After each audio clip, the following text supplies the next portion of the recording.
तो hello guys, जय हिंद and good afternoon to all. तो फाइनली स्वागत है आप सभी का साइंस प्लस जीके के हमारे अगले सुपर मॉक टेस्ट क्लास में।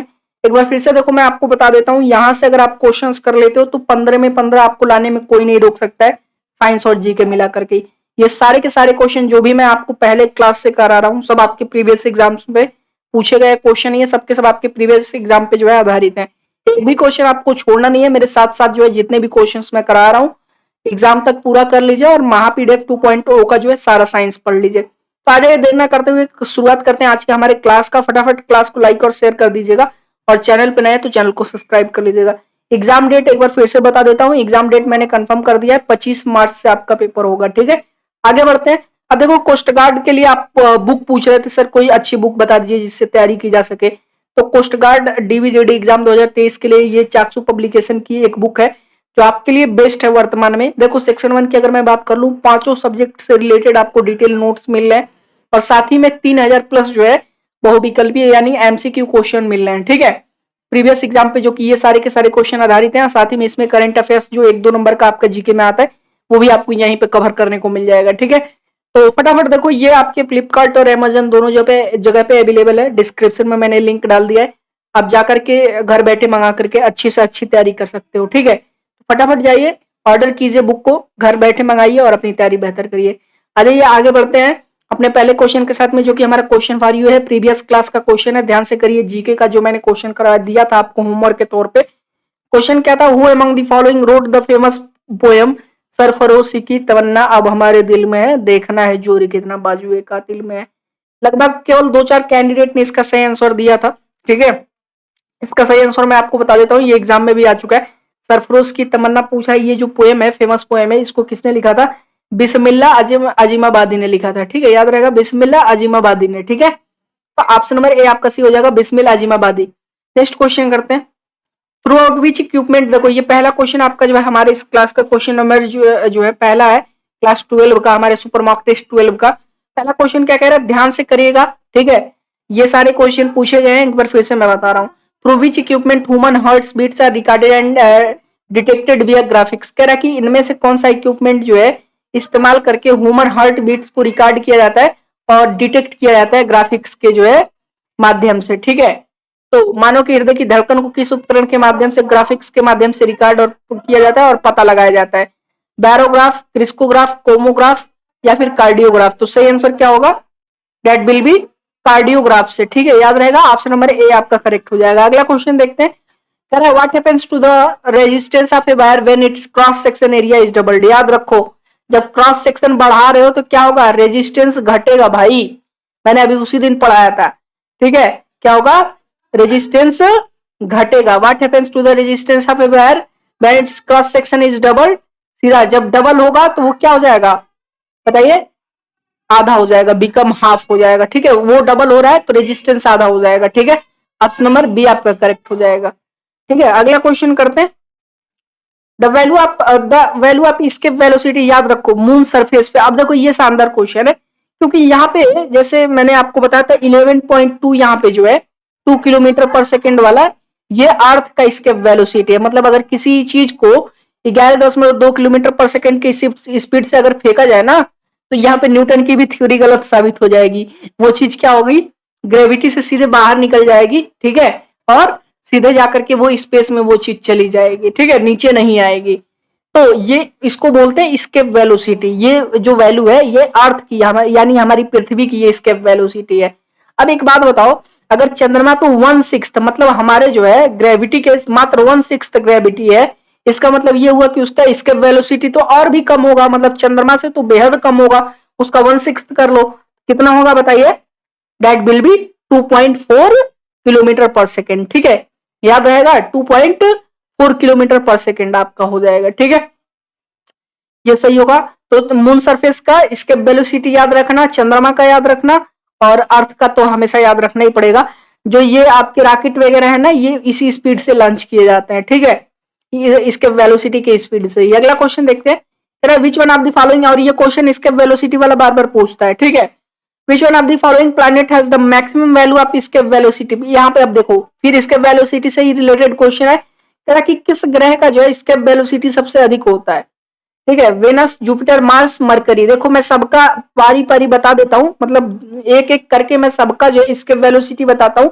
अब आपको पता लगाना है कि सबसे अधिक किसका है। ठीक है, देखो वेनस का कितना होता है, 10.36 किलोमीटर पर सेकेंड, यानी 10.36 किलोमीटर पर सेकेंड। ठीक है, जुपिटर का नोट कर लो, जुपिटर से पहले मार्स का जान लो और मरकरी का जान लो। ठीक है, मार्स का अगर मैं आपको बताऊं तो 5 किलोमीटर पर सेकेंड होता है। ठीक है, और मर्क्यूरी का अगर मैं बताऊं तो 4.2 किलोमीटर पर सेकेंड होता है। ठीक है, और अगर मैं वही जुपिटर का बताने लगूं, ठीक है, बृहस्पति ग्रह का अगर मैं आपको इसके वेलोसिटी बताऊं तो 63.4 किलोमीटर पर सेकेंड होता है। ठीक है, याद रहेगा 63.4 किलोमीटर जो है पर सेकेंड होता है। तो बताइए स्केप वेलोसिटी इसमें सबसे अधिक किसकी है, जुपिटर की।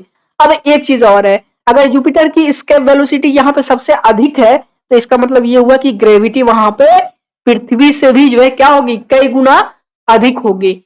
मतलब कहीं ना कहीं अगर नियर अबाउट जो है 6 टाइम्स, ठीक है, 5.5 टाइम्स जो है क्या होगी, पृथ्वी से अधिक होगी जुपिटर पे ग्रेविटी कहीं ना कहीं। ठीक है, बृहस्पति ग्रह पे।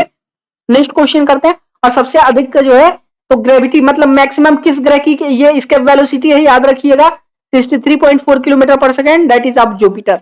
अगला क्वेश्चन है, if the radius of the earth is reduced by half then the day night on the earth would be of. अब देखो एक चीज यहाँ पे बहुत ही शानदार क्वेश्चन है, कह रहा है कि अगर आपकी जो पृथ्वी है, ठीक है, उसको रेडियस से आधा कर दिया जाए, ठीक है, आधा उसको घटा दिया जाए, पृथ्वी को आधा कर दिया जाए, तो दिन और रात की जो है कितने कितने घंटे के होंगे। पहले कितने के होते थे, 12-12 घंटे के। ठीक है, यानी टोटल 24 आवर्स, 12 घंटे दिन 12 घंटे रात।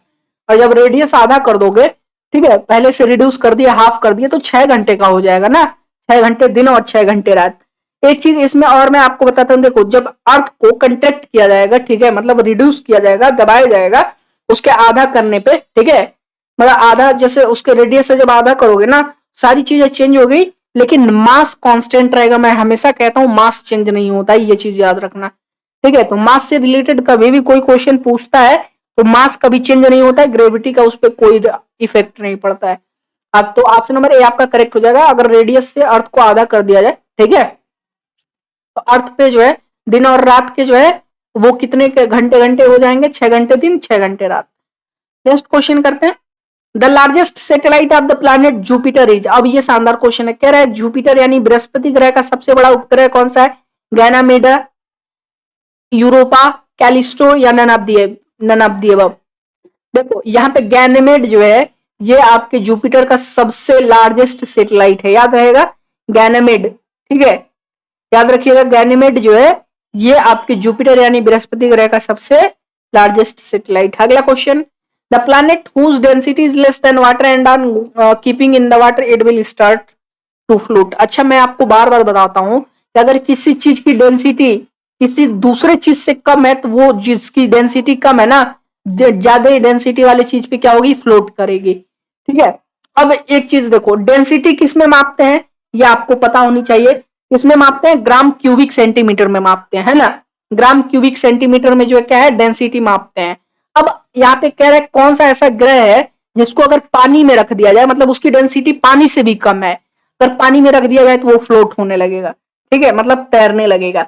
तो सबसे पहले तो आपको वाटर का डेंसिटी पता होना चाहिए क्योंकि एग्जाम में पूछ सकता है।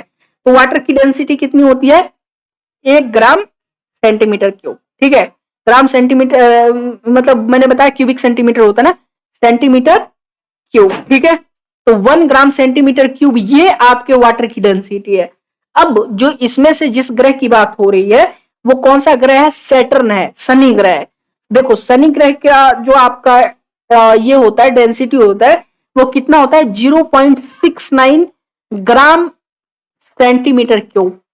ठीक है, ग्राम सेंटीमीटर क्यूब, ये आपका 0.69 ये मात्र इसकी वैल्यू होती है। मतलब आपके वाटर के भी जो है डेंसिटी से कम इसकी वैल्यू है ना, वाटर से भी कम डेंसिटी है सैटर्न की। तो अगर इस ग्रह को, सैटर्न ग्रह को जो है, शनि ग्रह को, ठीक है, अगर पानी में रखा जाए तो क्या होगा, वो तैरने लगेगा, फ्लोट होने लगेगा। ये इतना हल्का क्यों है, आपको पता होना चाहिए कि ये रॉकी प्लैनेट्स ये नहीं है, मतलब ये पत्थर वगैरह से बने हुए प्लैनेट्स नहीं है, है ना। ये क्या है, ये सिर्फ गैसियस प्लैनेट्स हैं, ये सिर्फ गैसेस से बने हैं, गैसों से बने हैं, इसलिए क्या है इतने हल्के होते हैं। ठीक है, तो सैटर्न जो है क्या है, इसकी डेंसिटी सबसे कम है, हालांकि पानी से भी कम है, अगर पानी में रख दिया जाए तो ये तैरने लगेगा। अगला question, the device employed to measure the diameters of stars और एंड और galaxies Milky Way is called. कह रहा कि तारों और हमारे आकाशगंगा के व्यास को मापने के लिए नियोजित उपकरणों को क्या कहा जाता है, किससे मापा जाता है जी, पता होना चाहिए। इंटरफेरोमीटर, क्या बोलते हैं, इंटरफेरोमीटर बोलते हैं। ठीक है, तो याद रखिएगा ये डायमीटर मेजर करती है हमारे स्टार्स और गैलेक्सीज का। ठीक है, इंटरफेरोमीटर बोलते हैं। Option number D. Next question, name A gas which is used in the manufacture of वनस्पति घी, अल्कोहल एंड अमोनिया। वनस्पति घी बनाने में कौन से जो गैस का इस्तेमाल होता है, हाइड्रोजन, ऑक्सीजन, प्रोपेन या बुटेन। अल्कोहल में भी इस्तेमाल होता है, अमोनिया में भी, तो कौन सा होगा, that will be hydrogen gas का इस्तेमाल होता है भाई। ठीक है, हाइड्रोजन गैस जो अगर ना हो ना, अगर इस्तेमाल ना किया जाए तो वनस्पति घी बनेगा ही नहीं। ठीक है, तो ये आपका क्या है, one of the most important ingredient है, गैसेज हैं जो कि क्या करते हैं वनस्पति घी के बनने में जो मदद करता है। ठीक है, ऑप्शन नंबर ए आपका करेक्ट होगा, हाइड्रोजन। अगला question, what is the general formula of alkenes. याद करो मैंने क्या बताया था, 3 बॉन्ड होते हैं। देखो सैचुरेटेड जो बॉन्ड होगा, ठीक है, सिंगल बॉन्ड सैचुरेटेड होगा, अनसैचुरेटेड बॉन्ड, डबल बॉन्ड और ट्रिपल बॉन्ड होते हैं, ये तो मैंने बताया ही। अब ये जो होता है इसके लास्ट में एन आता है, सिंगल बॉन्ड वाला, और डबल बॉन्ड वाले के लास्ट में एन आता है। एक मिनट रुक जाओ, एन आता है ना, और ट्रिपल बॉन्ड वाले के लास्ट में वाई एन आता है। अब इनका फार्मूला देखो, फार्मूला तीनों को मैं बता देता हूं ताकि कंफ्यूज मत हो। देखो ये एल्किन्स का पूछा है, मतलब ये डबल बॉन्ड वाले का पूछा है। देखो मतलब एन का फार्मूला होता है CnH2n, CnH2n+2। ठीक है, CnH2n+2, और इसका होता है CnH2n मात्र होता है। ठीक है, क्या होता है CnH2n, और वाई एन वाले का, ट्रिपल बॉन्ड वाले का होता है CnH2n-2। ठीक है, याद रहेगा। तो करेक्ट फार्मूला यहाँ पे कौन सा है आपका, एल्किन्स का CnH2n है ना, देखो CnH2n कहीं दिया हुआ है, that is in option number A, तो ये करेक्ट हो जाएगा आपका। ठीक है, सारी चीज याद होनी चाहिए, बेहद आसान है ये। ठीक है, लेकिन एक चीज बता देता हूँ, कार्बन कंपाउंड वाले चैप्टर से एक क्वेश्चन जरूर पूछेगा इस तरह का, याद रखिएगा। इसमें मैंने बता दिया, कंफ्यूजन नहीं होना चाहिए। अगला क्वेश्चन देखिए, a reaction that has both oxidation and reduction is called. अब ऑक्सीडेशन मतलब क्या होता है और रिडक्शन मतलब क्या होता है। ऑक्सीडेशन रिएक्शन ऐसा हुआ कि जिसमें एडिशन ऑफ ऑक्सीजन हुआ, मतलब उसमें क्या हुआ, ऑक्सीजन जो केमिकल प्रोडक्ट जो निकल के आएगा ऑक्सीडेशन के बाद, रिएक्शन के बाद, ऑक्सीडेशन रिएक्शन में, उसमें क्या होगा, ऑक्सीजन पाया जाएगा, एडिशन ऑफ ऑक्सीजन रहेगा उस जो है केमिकल प्रोडक्ट में। ठीक है, और रिडक्शन मतलब ये हुआ कि रिएक्शन के बाद जो केमिकल प्रोडक्ट निकल के आएगा उसमें से क्या होगा, ऑक्सीजन जो है क्या होगा, अलग हो जाएगा। ठीक है, क्या हो जाएगा, अलग हो जाएगा, या तो हाइड्रोजन के साथ जो है मिलके वाटर बना लेगा, या फिर ऑक्सीजन जो है उस रिएक्शन में, वो मतलब उस रिएक्शन के दौरान जो है एक क्या क्या काम करेगा, एज ए वो बाहर निकलने का काम करेगा, है ना। तो ऑक्सीडेशन मतलब हुआ एडिशन ऑफ ऑक्सीजन, और रिडक्शन मतलब हुआ रिमूवल ऑफ ऑक्सीजन। अब कह रहा है कि इनमें से कौन सा ऐसा रिएक्शन है जिसमें ये दोनों जो है रिएक्शन होते हैं। ठीक है, मतलब ऑक्सीडेशन और रिडक्शन दोनों होता है उसमें, उसको बोलते हैं, कौन से रिएक्शन को ये बोलते हैं, रिडॉक्स बोलते हैं। ठीक है, रिडॉक्स रिएक्शन बोलते हैं, जिसमें ऑक्सीडेशन और रिडक्शन दोनों जो है क्या होता है। ठीक है, ऑप्शन नंबर ए आपका करेक्ट हो जाएगा। नेक्स्ट क्वेश्चन खोलते हैं, the laughing gas utilized in the form of anaesthesia by the doctor C. डॉक्टरों द्वारा जो एनेस्थीसिया के तौर पे जो लाफिंग गैस इस्तेमाल किया जाता है वो क्या होता है, नाइट्रोजन ऑक्साइड, नाइट्रस ऑक्साइड या नाइट्रोजन डाइऑक्साइड, क्या होता है पता होना चाहिए। N2O बोलते हैं उसको, बताइए, दैट इज नाइट्रस ऑक्साइड होता है N2O। ठीक है, याद रहेगा, nitrous oxide, option number C आपका करेक्ट होगा। नेक्स्ट क्वेश्चन करते हैं, the boiling point and freezing point of water and mixing edible salt. ये भी शानदार क्वेश्चन है, कह रहा है कि अगर पानी में, ठीक है, अगर पानी में इडिबल साल्ट मिला दिया जाए तो उसके बॉइलिंग पॉइंट और फ्रीजिंग पॉइंट पे क्या असर पड़ेगा। इडिबल साल्ट मतलब जो हम लोग नमक खाने योग्य जो नमक होता है उसकी बात हो रही है। तो अगर पानी में नमक मिला दिया जाए तो उसके बॉइलिंग पॉइंट और फ्रीजिंग पॉइंट पे क्या असर पड़ेगा, इंक्रीज होगा, पहले इंक्रीज होगा फिर डिक्रीज होगा, या डिक्रीज होगा या पहले डिक्रीज होगा फिर इंक्रीज होगा। बताइए क्या असर पड़ेगा? दैट विल बी डिक्रीज होगा। देखो जब नमक मिलाते हैं ना पानी में, ठीक है, क्या होता है, बॉइलिंग और फ्रीजिंग पॉइंट क्या होता है, डिक्रीज होता है, कम होता है। ठीक है, नेक्स्ट क्वेश्चन करते हैं। ये सारे क्वेश्चन इंपॉर्टेंट है, एक भी क्वेश्चन छूटना नहीं चाहिए, पहले मैं बता देता हूं। The chemical formula of washing soda is, अब कह रहा है वॉशिंग सोडा का केमिकल फार्मूला बताना है, गलत मत करिएगा। क्या होगा, NaOH, CaOH2, NaOH CO3 या Na2CO3.10H2O।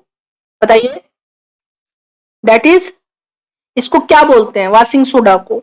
सोडियम कार्बोनेट, बताइए, सोडियम कार्बोनेट डी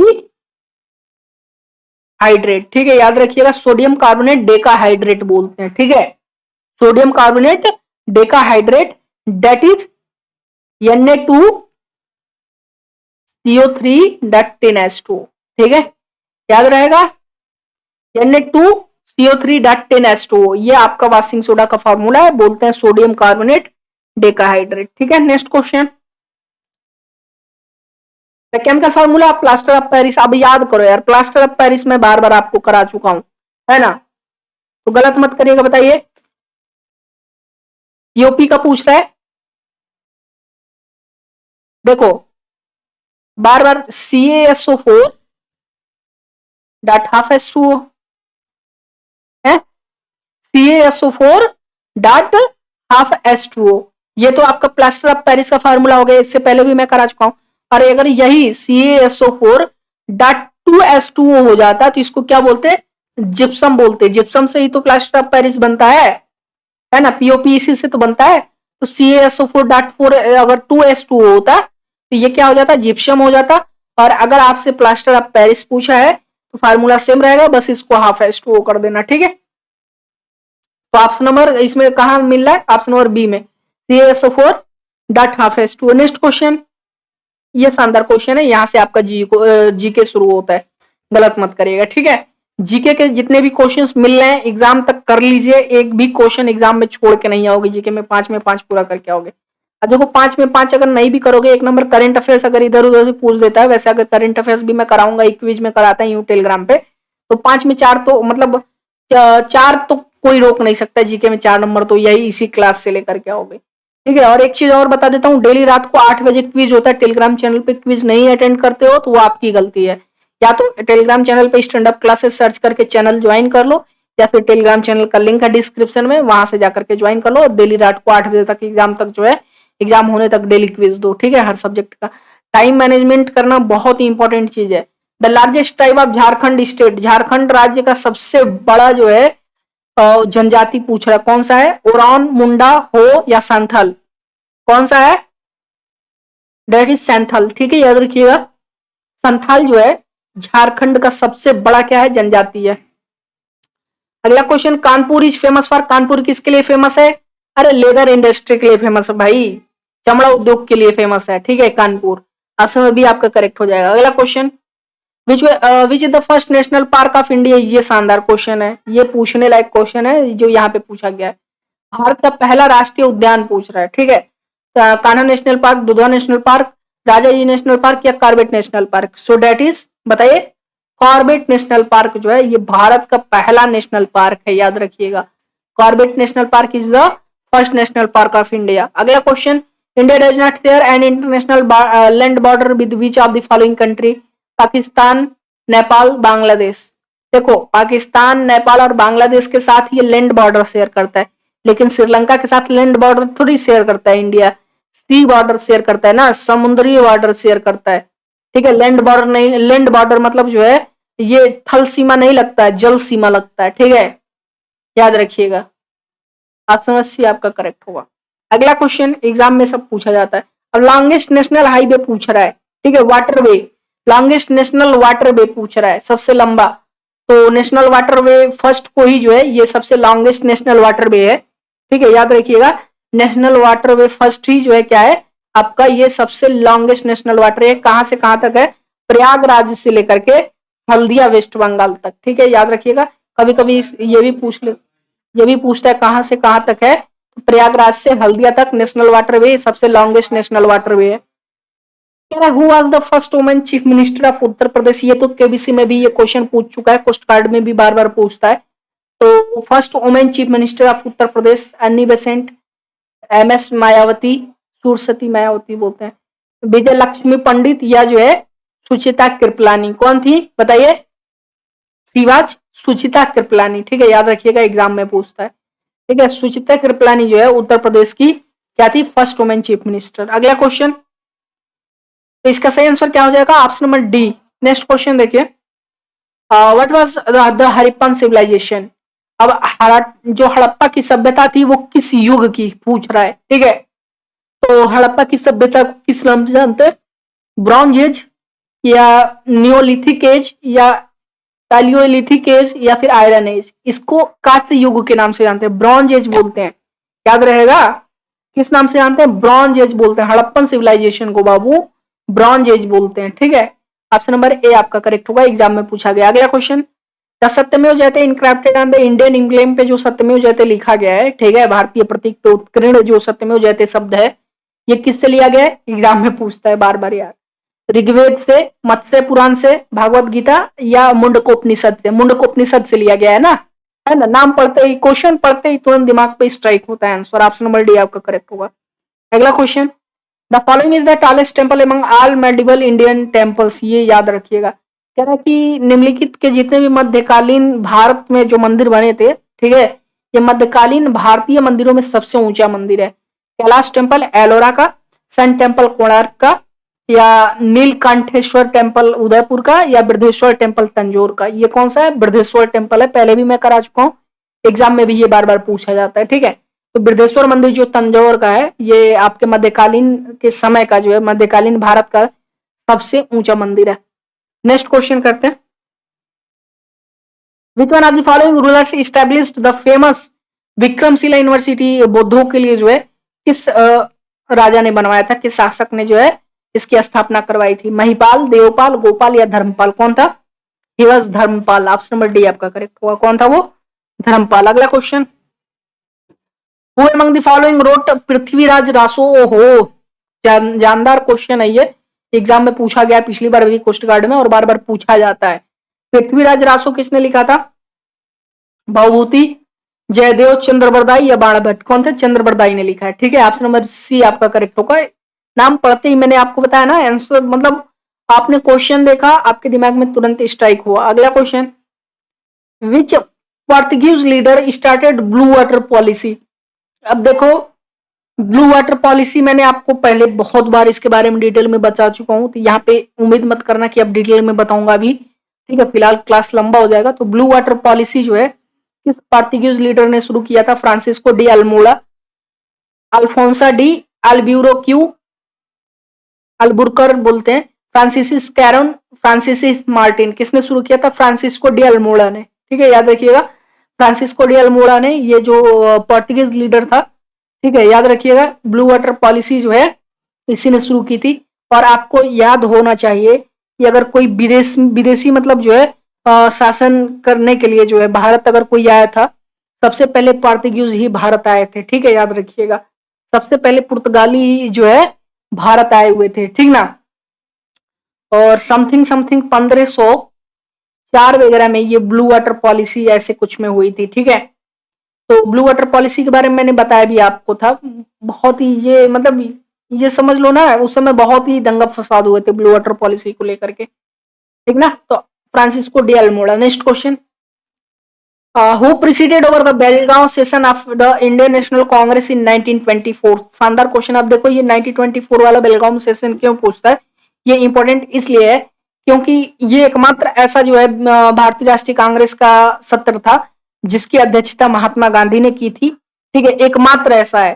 ठीक ना, देखो इससे पहले गांधी जी ने किसी भी, इसके बाद या इससे पहले किसी भी जो है भारतीय राष्ट्रीय कांग्रेस के किसी भी सत्र की अध्यक्षता गांधी जी ने नहीं की।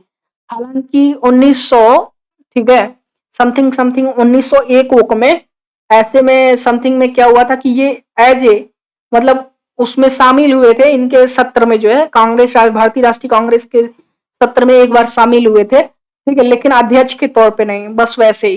ठीक ना, लेकिन ये एकमात्र 1924 वाला बेलगाम सेशन बार बार इसलिए पूछता है हर बार पूछता है ये, क्योंकि 2024 वाले सॉरी 2000 कह रहा हूँ 1924 वाले भारतीय राष्ट्रीय कांग्रेस के जो है सेशन में जो है महात्मा गांधी ने अध्यक्षता की थी। ऑप्शन नंबर बी आपका करेक्ट होना चाहिए। अगला question, which one of the following was found by B R Ambedkar. इनमें से किसकी जो है स्थापना भीमराव अंबेडकर के द्वारा की गई थी? Swaraj party, Samaj Samata party, all India scheduled caste confederation, independent labour party. सही कौन सा होगा? That is all India scheduled caste confederation. ठीक है, याद रखिएगा, इसको बोलते हैं AISCC।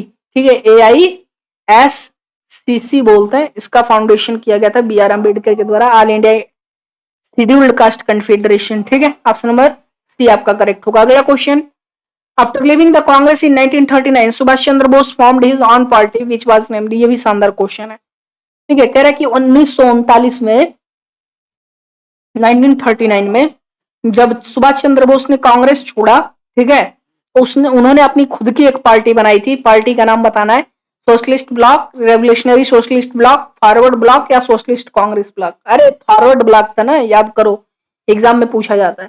ठीक है, तो 1939 में सुभाष चंद्र बोस जब कांग्रेस से अलग हुए, छोड़ दिया उन्होंने, उसके बाद अपनी खुद की एक पार्टी बनाई, फॉरवर्ड ब्लॉक, जिसका नाम था। ऑप्शन नंबर सी आपका करेक्ट होगा। अगला question, when was the Panchsheel agreement signed between India and China. ये शानदार क्वेश्चन है जो मैं आपके लिए दे रहा हूं। ठीक है, ये आपको करना है क्योंकि मैं ये बार बार करा चुका हूं। पंचशील समझौता जो है इंडिया और चाइना के बीच में कब साइन हुआ था? 49 में, 62 में, 54 में। ठीक है, और जो करेक्ट आंसर होगा आप सभी लोग कमेंट करके जरूर बताएगा। एक हिंट मैं दे देता हूँ, ये पंडित जवाहरलाल नेहरू के शासनकाल में ये साइन हुआ था पंचशील जो है समझौता, जब वो प्रधानमंत्री थे। तो जो सही आंसर होगा कमेंट करके बताएगा। बाकी क्लास कैसा लगा एक भी क्वेश्चन छोड़िएगा मत, एक बार फिर से रिव्यू करके देख लीजिएगा वापस से। ठीक है, और क्लास पसंद आया हो तो कमेंट करके बताइएगा और लाइक एंड शेयर करना मत भूलिएगा। फिर मिलते हैं एक नए वीडियो में कुछ नए क्वेश्चंस के साथ में अपने एग्जाम की बेहतर तैयारी के लिए। तब तक के लिए आप सभी को बहुत सारा प्यार। और हाँ, रात को 8 बजे क्विज कराता हूँ, टेलीग्राम पे जरूर जुड़िएगा। चलिए बाय।